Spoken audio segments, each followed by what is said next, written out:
Hey guys, this is Jeff Benjamin with 9to5Mac. Welcome to the very first episode, in fact, the inaugural episode of what we're calling Back to the Mac. Now this is a obviously Mac-focused, Mac-centric show that will air every Monday at 7 p.m. Eastern Time.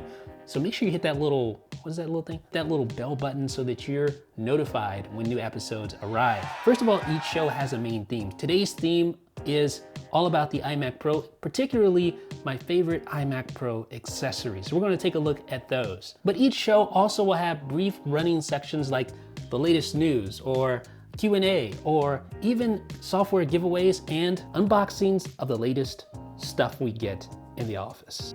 Episode number 1, my favorite iMac Pro accessories.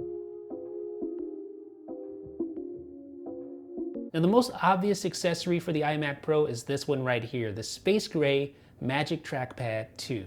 The Space Gray Magic Trackpad 2 is exactly the same as the silver version. However, it does come at a $20 price premium, and you can only buy it at the time you purchase your iMac Pro. Now the next item on our list is this one right here. This is the Sony G Series 64GB SDXC card, which is UHS-II compatible.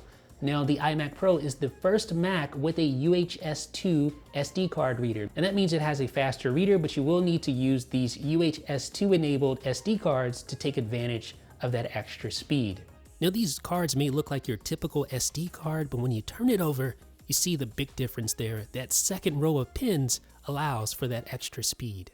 Speaking of SD cards, the Satechi USB-C Clamp Hub Pro features not only an SD card reader on front, but micro SD, 3 USB 3.0 ports, and a USB-C port. But what makes this special, what separates it from just your run-of-the-mill hub, is the fact that it can clamp onto the front of your iMac. So this gives you front-facing I/O. So you get a front-facing SD card reader, you get a front-facing, or you get 3 front-facing USB ports, etc. And it comes in a nice space gray color. The 12 South Backpack's matte black finish looks great with the Space Gray iMac Pro. I really like this device because it provides you with a rear storage that attaches directly to the iMac Pro's stand. Now the backpack is well known for its ability to store external storage devices on the rear of your iMac, keeping everything looking nice and clean, but I like to use it to store my headphones. Now the Hi-Rise Pro is another 12 South product, and I think this is an absolute must-have for iMac Pro users because number one, it comes in that really nice space gray color, but it also elevates your iMac display to an optimal viewing height. And that's really important to eliminate neck strain or fatigue. But not only that, it also creates a hidden desktop storage area for personal items like hard drives or even your earpods, as you see demonstrated here. And then on top, there's this nice soft touch leather area as well.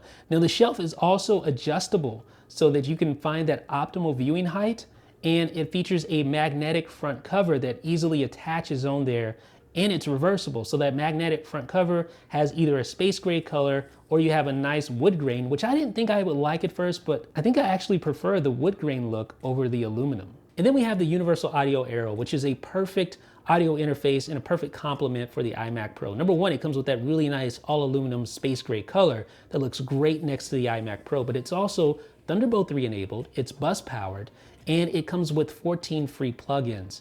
If you want more information on this, be sure to check out the full review of the UA Arrow. It is an excellent audio interface for Mac users. Last but not least, we have this right here. This is the Pegasus 3 R6 from Promise Technology. And what's really nice about this is that it's a 6-bay external Thunderbolt 3 RAID enabled storage enclosure. So this allows you to have tons of storage space in a relatively compact enclosure. You got that nice black design that complements the space gray of the iMac Pro. Of course, it is Thunderbolt 3 enabled, and it actually has 2 Thunderbolt 3 ports so you can daisy chain, and it's relatively quiet. Now, if you configure SSDs, I actually have configured this with 6 SSDs inside, 6 1TB SSDs. It's obviously going to be more quiet than it would be if you have 6 spinning disk inside here. But the really cool thing is that Promise has adopted new build to order options, so you can really configure this the way you like it.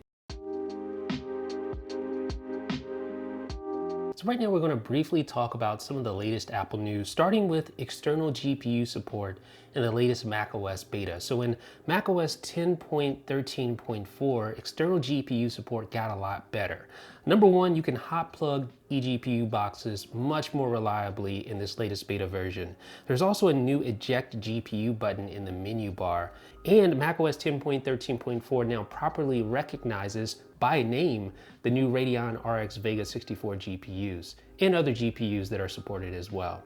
And then finally, the GPU fans no longer run at full speed, which is a huge improvement over what we've seen in the past. And there's a new report from Digitimes that says there will be a new addition to the MacBook line for launch in the second half of the year. And it's described as an entry-level MacBook, which could be the MacBook Air, maybe an update to the MacBook Air finally. I mean, the MacBook Air hasn't seen an update. I mean, it still has non-retina displays. For crying out loud. So that could be it. And then finally, something a lot more credible, a new Bloomberg report notes that 3 new Macs with Apple co-processors are in development. Now, the Bloomberg report doesn't specify exactly which lines will be getting updated, but it does say that there will be 2 laptops and 1 desktop. That desktop could be the new modular Mac Pro, hopefully, or it could just be a new iMac, a new consumer version of the iMac with updated hardware. Now, I promised you guys we'd do some unboxings, and that's what we're going to do right now. So this one is from Ubiquiti Networks. These guys are known for making really good network hardware. So let's see exactly what we have in here. Let's see. Oh, wow. This looks really cool. Okay, so this is the new Amplify HD Home Wi-Fi Mesh Router. I'm really excited to try this out. So mesh routers are all the rage these days. This one is from Ubiquiti. Stay tuned, we will have a video on this coming up soon. And then we have this box from Akitio. They always have some really cool Thunderbolt 3 enabled products. I guess technically this isn't an unboxing as much as like, well, I guess this one's more of an unboxing because I don't know what's in here. So I have to actually open the box completely to show you guys. There's 2 things in here. So the first thing is this right here. This is the all-in-one Thunderbolt 3 dock with RAID storage, the Thunder 3 RAID station. So Thunderbolt 3 connectivity, 2 Thunderbolt ports, power delivery of 27 watts, 2 USB 3.1 Gen 1 ports, 1 gigabit Ethernet port, hardware RAID controller, so hardware RAID, built-in SD card reader. That is the biggie right here. So this SD card reader is actually a UHS-II reader, which is really cool. Just like we talked about on the iMac Pro, UHS-II is going to give you faster transfer speeds if you have a compatible card. So this is really exciting. I'm looking forward to try this out. It really doesn't have a name. SK2520U 3.1. So it's a portable super speed USB 10 gigabits per second RAID storage. So basically what you would do with this thing, you would throw 2 SATA SSDs in here, have hardware RAID, so you could have it configured for RAID 0, and then have a really fast external drive because it's USB 3.1 Gen 2, 10 gigabits per second max throughput. Would you guys like to see this reviewed?